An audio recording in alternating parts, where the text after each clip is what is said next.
Vamos então dar continuidade onde nós paramos na aula passada. Então, eu estou criando um segundo hóspede.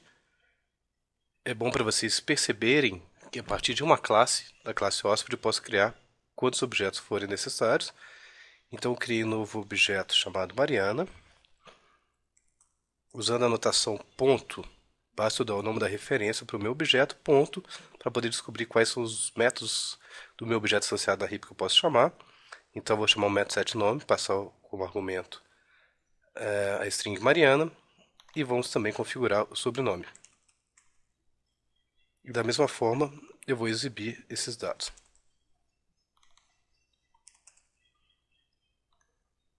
Mais uma vez, eu vou criar um breakpoint aqui para nós entendermos como que isso está acontecendo na heap.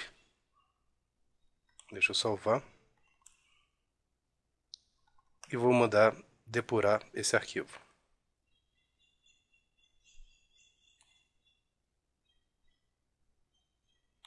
Clicando em variáveis locais. Não sei se vocês vão lembrar de ontem, mas ontem, no momento que eu depurei, não estavam sendo exibidos por default as variáveis de instância do meu objeto da heap com os seus respectivos valores. E isso aconteceu devido a um bug no NetBeans que eu estava usando o NetBeans 6.5. O que eu fiz na aula de hoje, eu fiz o download da NetBeans 6.5.1. Essa versão já corrige para mim automaticamente. Então, observe que nesse ponto de execução da minha depuração, eu tenho um objeto da heap chamado Rodrigo. Inclusive está o endereço para onde essa referência está apontando para o meu objeto da heap. E esse meu objeto foi configurado com os valores Rodrigo para nome e Martins Palhares para o meu sobrenome. Agora eu vou executar essa linha que está em verde aqui, que é onde está interrompido o meu fluxo de execução da minha aplicação via depurador. Então, para executar essa linha, basta eu clicar passar sobre. Observe que foi executada essa linha. Quando foi executada essa linha, quer dizer que a variável Mariana, apontando para o objeto tipo hóspede na heap, foi criado. Vocês podem verificar isso também aqui na saída do meu depurador. A variável Mariana aponta para um objeto na heap de endereço 61.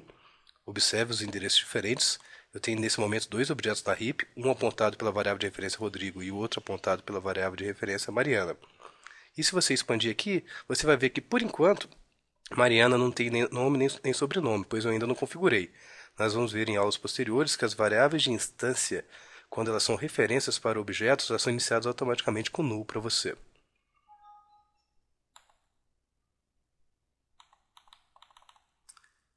Então, agora eu vou configurar, vou passar essa linha, só que em vez de fazer eu passar essa expressão, vamos entrar dentro do método setNome, referenciado pela referência Mariana. Então, eu vou dar um step into, vou passar para dentro. Conforme vocês podem ver, eu possuo, nesse momento, duas variáveis nome. Uma variável nome é o vis, referente à variável de instância da minha classe. A outra variável nome, onde eu estou na minha execução, é justamente a variável local, que é recebida como parâmetro dentro da assinatura do meu método setNome. Conforme nós já vimos, quando vocês possuem duas variáveis com o mesmo nome, uma local e uma de instância, você resolve a ambiguidade colocando o operador vis antes do nome da variável de instância. Então, o meu método setNome foi invocado a partir da referência Mariana. A minha linha de execução veio para dentro desse método e, por enquanto, ainda o nome é null. Mas quando eu passar essa linha aqui, o nome Mariana, que é a minha variável local, ela vai ser atribuído para a minha variável de instância e nome, que normalmente é null.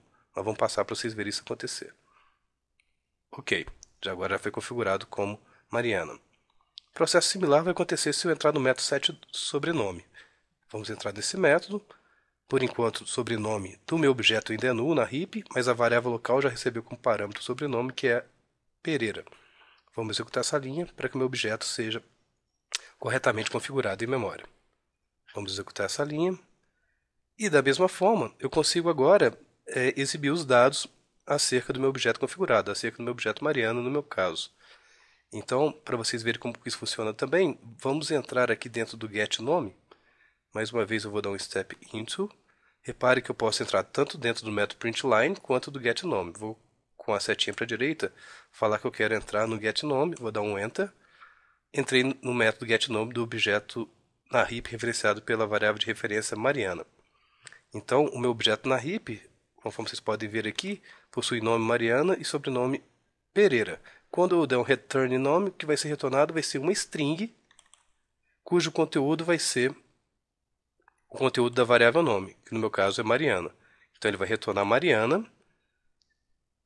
Então essa chamada Mariana.getNome retornou uma string cujo conteúdo é Mariana, e essa string vai ser concatenado com a string nome, dois reticências e 2 pontos para poder fazer um layout visível de saída. Então vamos executar essa linha. Eu posso vir em saída aqui. Conforme vocês podem ver aqui também. Então o nome Mariana foi executado, ou seja, foi exibido o nome, reticências, 2 pontos, e essa saída foi concatenada com o retorno do método getNome, que no meu caso foi Mariana. O mesmo vai acontecer na linha de baixo. Eu vou chamar o método getSobrenome, que vai retornar o conteúdo do sobrenome, que no caso é Pereira. Esse Pereira vai ser concatenado com essa string sobrenome, formando uma string única. E conforme vocês podem ver, foi executado corretamente. Posso interromper minha execução do breakpoint porque eu consegui exibir para vocês, demonstrar como que é feita a associação de uma variável de referência com seu respectivo objeto na heap. Em poucas aulas nós já falamos de muita coisa, então o que eu vou fazer? Vamos começar a organizar um pouco essa bagunça. Eu vou criar um arquivo Java normal, um arquivo normal txt, por exemplo. Vamos criar um arquivo txt aqui, um arquivo vazio qualquer. Vou chamar o nome de resumo do curso. Vamos criar esse arquivo só para que a gente possa ir anotando o conteúdo discutido até agora. Resumo do curso.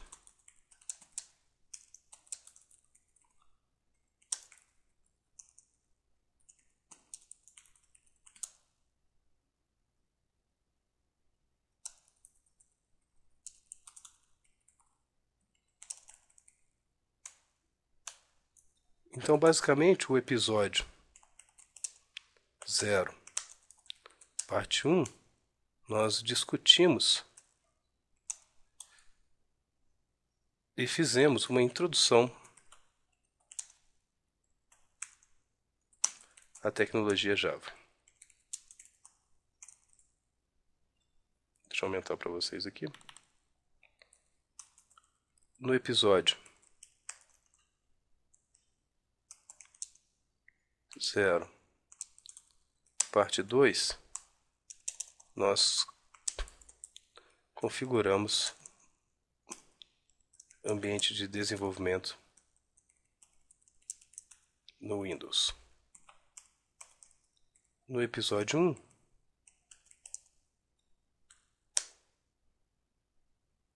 nós começamos a fazer diversas coisas. Entre elas, nós definimos o que vem a ser abstração. Vou colocar de outra forma aqui. Abstração nada mais é do que ocultar os detalhes desnecessários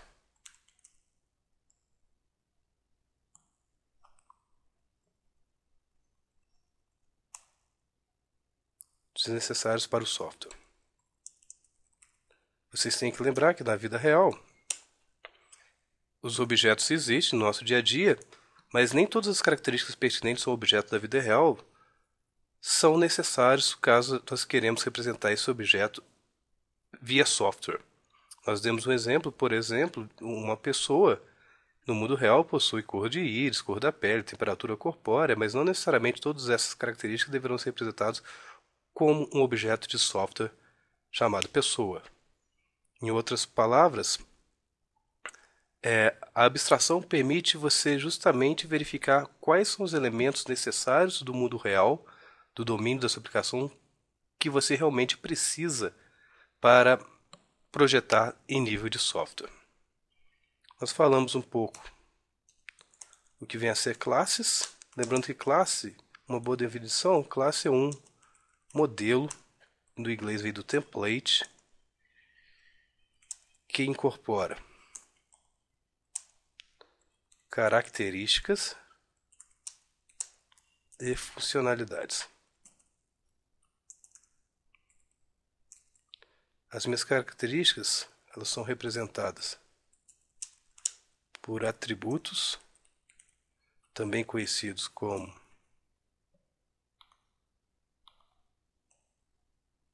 campos, como variáveis de instância, etc.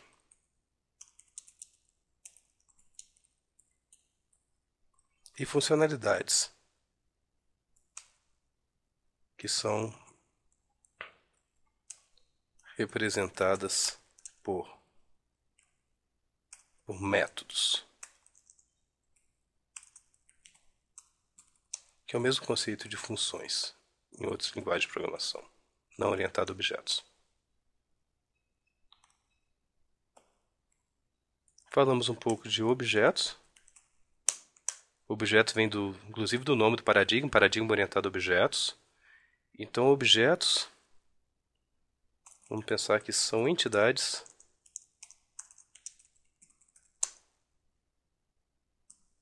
criadas a partir de classes. Vamos voltar um pouco aqui.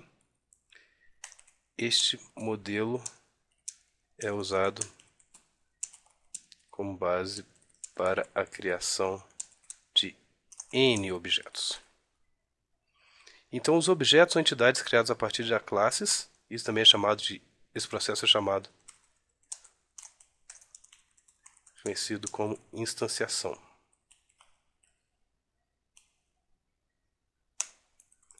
A classe determina a estrutura que os objetos em nível de execução vão compartilhar. Dados específicos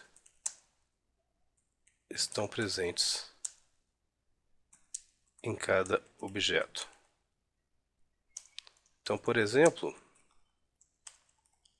eu posso ter a classe aluno com atributos nome e, por exemplo, curso. E com base nessa classe eu posso ter um objeto 1 que vai ser um objeto do tipo aluno com o nome igual Patrícia e curso o nome odontologia. E da mesma classe aluno eu posso ter um objeto 2 cujo nome, por exemplo, Adriano, e cujo curso